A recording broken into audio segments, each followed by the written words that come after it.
जिस भारत देश में जो बुद्धिज्म पनपा और पला बढ़ा और यहाँ की सीमाओं से निकलकर बाहर गया, और आज वर्तमान समय में अगर मैं बात करूँ, आज कम से कम 57-58 देश ऐसे हैं जो बौद्धिस्ट है, जो भगवान बुद्ध की विचारधारा पे चलते हैं, चाहे जापान हो, थाईलैंड हो, श्रीलंका हो, तमाम ऐसे देश हो। और आप देख रहे हैं कि जितने भी लोग बोध गया में आते हैं और जो बोध गया के आसपास का जो माहौल है, आप देख पा रहे हैं काफी दिनों से वहाँ पर जो हिंदुत्व है उसका कहीं ना कहीं एक तरह से वर्चस्व वहाँ पर स्थापित करने का काम किया जा रहा है। और ये वही लोग हैं जो नहीं चाहते, जो बुद्ध के सिद्धांत इस भारत देश से जो बाहर निकल कर गए हैं और बड़े स्तर पर फैले। तो आज जो बौद्धों की मांग है वो सही है। हिंदुओं की मानसिकता क्या है? क्या वो कभी समानता की बात करते हैं, कभी भाईचारे की बात करते हैं, कभी करुणा मैत्री की बात करते हैं? आज ही का मैं उदाहरण दूं, आज तमाम सोशल मीडिया पर ऐसी वीडियो वायरल हो रही है जो हिंदू लोग दिखा रहे हैं कि हमारी संस्कृति क्या है, माँ बहन की गालियां दे रहे हैं, गुलाल लगा रहे हैं, बहनों को किस किस तरह से छेड़ रहे हैं। तो बताइए, उनको हम साथ लेकर कैसे इस भारत को विश्व गुरु का दर्जा दिला पाएंगे या कैसे बढ़ पाएंगे? बहुत सोचने वाली बात है। और सबसे बड़ा सवाल जो क्या ये आंदोलन सफल हो पाएगा या नहीं हो पाएगा? क्योंकि कोई भी आंदोलन सफलता की तरफ तभी बढ़ता है जब उसकी एक प्लानिंग होती है। लेकिन आज हम देख रहे हैं कि कोई प्लानिंग नहीं है, सब अपने अपने संगठन के नीचे, अपने अपने बैनर के नीचे आंदोलन कर रहे हैं, आवाज उठा रहे हैं। जब तक ये तमाम संगठन एक झंडे एक डंडे के नीचे आकर जो एक मैं ये छोड़कर हम नहीं होंगे ना, तब तक ये आंदोलन सफल नहीं हो पाएगा, चाहे मैं किसी भी क्षेत्र में बात करूं। क्योंकि हम देख रहे हैं कि पिछले दिनों से धम्पत संघ भी काफी अच्छे तरीके से काम कर रहा है, उनके पास में एक प्लानिंग है, पूरा रोड मैप है, और वो लोगों को कह रहे हैं आस्था है ना, उसमें तो कह रहे हैं हमारी आस्था है ना। देखिए कैसी आस्था, ये बताइए कैसी आस्था? उनकी आस्था है मस्जिदों में घुस जाए ना, सिखों के गुरुद्वारों में घुस जाए ना, अगर आस्था है तो चर्च में घुस के दिखाए वो, तब पता चले। हम तो तब माने भाई आस्था है, भारत ठीक है, मानते हैं कि संविधान में लिखा है कि भारत एक धर्मनिरपेक्ष राज्य है और पूरी आजादी है यहाँ पर सबको अपने धर्म को मानने की, उसको प्रसारित करने की, आगे बढ़ना। लेकिन आस्था है ना, देखिए कहाँ है गौतम बुद्ध में पिंडदान? तो वो गलत है ना, ये बौद्धों की ड्यूटी होनी चाहिए। और मैं ये बिल्कुल साफ कह रही हूँ, मुझे कहते हुए कोई भी संकोच नहीं हो रहा है। जो भारत के बौद्ध भिक्षु हैं उनको जिस दिशा में काम करना चाहिए तो उन्हें बौद्धों की संख्या बढ़ानी चाहिए थी, बौद्धों के बीच में जाना चाहिए, तो उन्हें भगवान बुद्ध के सिद्धांत बताने चाहिए थे। लेकिन आज उस दिशा में काम नहीं हो रहा है। कहीं ना कहीं जो हमारे बौद्ध भिक्षु हैं उनमें भी आज एक मैं की लड़ाई हुई है, संगठन की लड़ाई चल रही है। तो इन चीजों से बाहर निकल, क्योंकि बौद्ध भिक्षु का काम क्या है? राग द्वेष मोह लोभ द्वेष तृष्णा, इन सबसे ऊपर उठकर उसका उद्देश्य है मानव कल्याण के लिए काम करे और निब्बान को प्राप्त करे। लेकिन आज के तमाम बौद्ध भिक्षु मुझे नहीं लगता कि वो निब्बान की तरफ बढ़ रहे हैं, मानव कल्याण के लिए काम कर रहे हैं। आप देखिए ना, इतने दिन से आंदोलन चल रहा है, कितना जमावड़ा होना चाहिए था। अगर भारत देश में आज बौद्ध भिक्षु की बात करूं और हम ये भी सवाल करें, एक बार खुद से भी करें या उन तमाम संगठनों से करें जो आंदोलन कर रहे हैं, क्या अगर चलो हम मान लेते एक बार को बौद्धों के हाथ में आ गया, उन्होंने उन पर कब्जा दे दिया, कौन से बौद्ध होंगे? वो वही बौद्ध होंगे जो आज आरएसएस की पनाह में पल रहे हैं, जो आरएसएस ने नकली तमाम बौद्ध भिक्षु हजारों की संख्या में रोडों पर उतार रखे हैं। और अभी आपने बोध गया में भी देखा कि जिस तरह से दो बौद्ध भिक्षु मतलब चप्पल लेकर आमने सामने आ गए। अब बताइए, यह बौद्ध भिक्षु का आचरण है? एक चप्पल उठा रहा है, एक उसका कान उखाड़ रहा है। ये खुद बोध गया से वीडियो वायरल हुई, तो कौन है वो ये बुद्ध? वो तो नहीं है भगवान बुद्ध को मानने वाले, ये वही है जो बाल रखते हैं। और आरएसएस ने जिनका लाल टीका हटाकर कलावे उतार कर उनको गंजा कर दिया, चीवर पहना दिया। लेकिन ये उपासकों को भी समझना पड़ेगा कि जो बौद्ध भिक्षु है उसका काम क्या है और जो क्या नाम है धर्म के नियम है वो क्या है। देखिए 1949 का कानून बना हुआ है, बीटी एक्ट बना हुआ है। देखिए आजादी से पहले जितने भी कानून थे सब निलंबित कर दिए गए, भारत का संविधान लिखा गया और उसमें बाबा साहब ने तमाम प्रावधान दिए। उसी के आधार पर आज भी भारत में जितने भी कानून नियम है वो लागू होते हैं। लेकिन ये बौद्ध जो एक्ट आया था बीटीसी जिसकी आप बात कर रहे हैं 1949, तो इसको रद्द क्यों नहीं किया गया? क्योंकि इनको पता है, क्योंकि भारत में सिर्फ भगवान बुद्ध ही एक ऐसे हैं जिनके नाम से इनकी राजनीति चलती है विदेशों में और लाखों करोड़ों की फंडिंग है वो वहाँ पर आती है। तो ये अच्छे से जानते हैं। आप देखिए विदेशी लोग कितने मंदिरों में घूमने आते हैं, कितने गुरुद्वारों में घूमने आते हैं, कितना गिरजाघरों में घूमने आते हैं, कितने चर्च में घूमने आते हैं? नहीं आते। लेकिन भगवान बुद्ध के जितने स्थल है, चाहे मैं नेपाल लुम्बिनी की बात करूं, कुशीनगर की बात करूं, बोध गया की बात करूं या सारनाथ की बात करूं, आप देखिए हजारों की संख्या में बल्कि लाखों की संख्या में लोग यहाँ पर आते हैं। और जो रेवेन्यू है बहुत भारी संख्या में यहाँ पर रेवेन्यू आता है। और जो बोध गया में तो जितना भी काम किया है वो सारा विदेशियों ने किया। भारत सरकार का क्या रोल है? चाहे मैं बिहार सरकार की बात करूँ या मोदी सरकार की बात करूँ, उनका कोई रोल है क्या? कोई काम किया है क्या? या इसमें भिक्षु संघ ने कोई काम किया है? वो आगे निकल कर आए, उन्होंने धर्म का प्रचार प्रसार किया हो, उसको बढ़ाने का काम किया हो या लोगों को जगाने का काम क्या हो? अगर यही आंदोलन मैं कह रही हूँ किसी मंदिर मस्जिद के लिए हो रहा होता ना, आप करोड़ों की भीड़ इकट्ठा देख लेते। लेकिन विडंबना है कि हम बाबा साहब की जय जयकार करते हैं, उनका गुणगान करते हैं, लेकिन जो उन्होंने रास्ता दिया उस पर कभी नहीं चलते। हम आरक्षण ले लेंगे बाबा साहब के। जी, इससे पहले कई बार आंदोलन हुए लेकिन उसका भी कोई नतीजा नहीं निकला। देखिए इससे पहले जो आंदोलन हुआ था हमने मोटे मोटे तौर पर सुना है कि वहाँ पर मेरे ख्याल से 90 करोड़ से ऊपर दान आया था, और वो दान कहाँ गया, कैसे गया, किसी को आज तक नहीं पता चला। ना ही उपासकों को पता चला, ना ही बौद्ध भिक्षुओं को पता है, और जो संस्थाएं वहाँ पर सम्मिलित थी उनको भी नहीं पता चला है।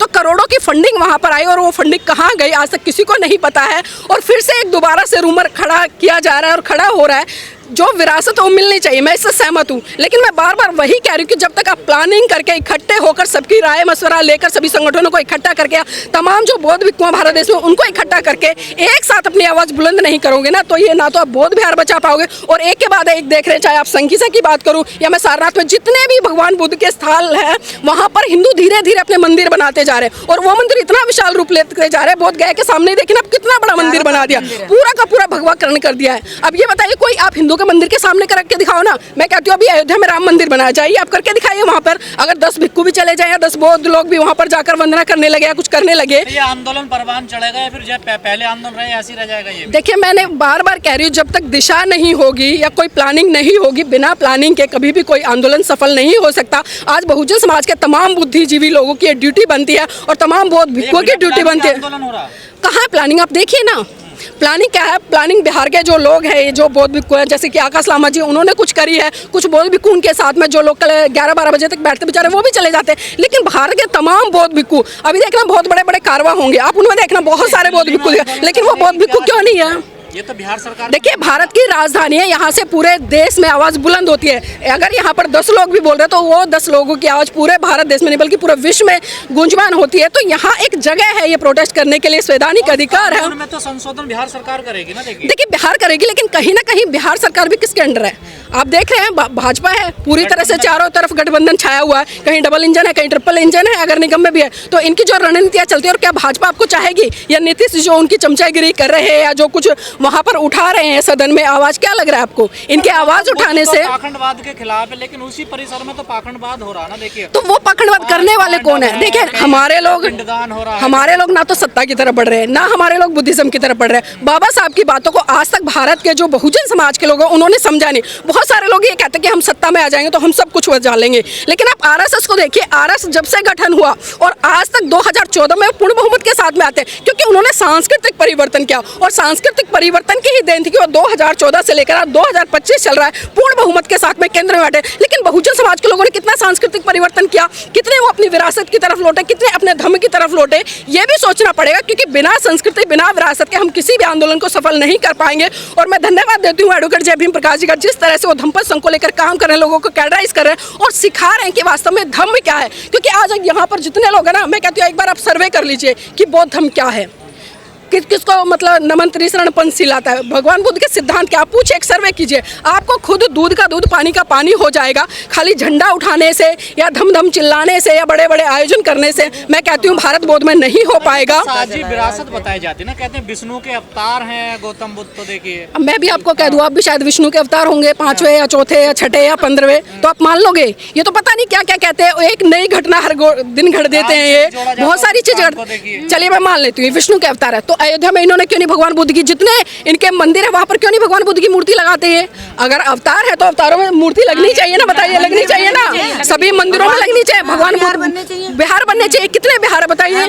भारत सरकार ने कितने बिहार बनवाए, कितनी मूर्तियां यहाँ पर लगवाई हैं? भाई मैं तो तब मानती जब आप भगवान बुद्ध की सबसे बड़ी मूर्ति भारत देश में लगवाते, क्योंकि अगर हम बुद्ध की बात करें, क्योंकि हमारे मोदी जी जब विदेश में जाते क्या कहते हैं, मैं बुद्ध की धरती भारत से आया हूँ, लेकिन वही बुद्ध की धरती भारत में वो क्या कर रहे हैं, युद्ध कर रहे हैं। तो आप सोचिए ना इन लोगों की मानसिकता क्या है, क्योंकि पता है विदेश से इनको अरबों खरबों की फंडिंग हर महीने आती है, और उसी फंडिंग से पंडे पुजारी ने इनकी तोंद फूली हुई है।